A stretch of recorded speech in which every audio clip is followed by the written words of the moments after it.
പ്രവാചകൻ മുഹമ്മദ് നബി പറഞ്ഞ ഒരു കഥയിൽ നിന്ന് നമുക്കിന്ന് തുടങ്ങാം. ഒരുപാട് ആശയങ്ങളടങ്ങിയ ഒരു ചെറിയ കഥയാണ്. ഒരാൾക്ക് 3 തിന്മകളിൽ ഒന്ന് തിരഞ്ഞെടുക്കാനുള്ള അവസരം ലഭിച്ചു. ഒന്നാമത്തത് ഒരു സ്ത്രീയെ ചൂഷണം ചെയ്യാം എന്നതാണ്. രണ്ടാമത്തത് ലഹരി ഉപയോഗിക്കാം എന്നതാണ്. മൂന്നാമത്തത് ഒരാളെ ആക്രമിച്ചു കൊലപ്പെടുത്താം എന്നതാണ്. തെരഞ്ഞെടുപ്പിന് അവസരം ലഭിച്ചയാൾ ആലോചന തുടങ്ങി. ഏതെടുക്കും? ഒരാളെ കത്തിയെടുത്ത് കൊല്ലാൻ മാത്രം ക്രൂരമല്ല എൻ്റെ മനസ്സ്. അതുകൊണ്ട് അത് ചെയ്യുന്നില്ല. അതുകൊണ്ടത് വേണ്ടെന്ന് വെച്ചു. സ്ത്രീയെ പീഡിപ്പിക്കാനും ഉപദ്രവിക്കാനും ചൂഷണം ചെയ്യാനും അയാളുടെ മനസ്സാക്ഷി അനുവദിച്ചില്ല. അമ്മയും പെങ്ങളുമൊക്കെയുള്ളയാളല്ലേ, അതുകൊണ്ട് വേണ്ട. ഒടുവിൽ അയാൾ ആ തീരുമാനം ഉറപ്പിച്ചു.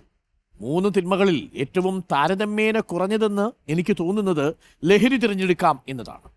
എന്നാൽ ലഹരി ഉപയോഗിച്ചതോടെ നേരത്തെ ഭയപ്പെട്ട ക്രൂരകൃത്യങ്ങൾ ചെയ്യാൻ അയാൾക്കൊരു കൈയുറപ്പുമുണ്ടായില്ല.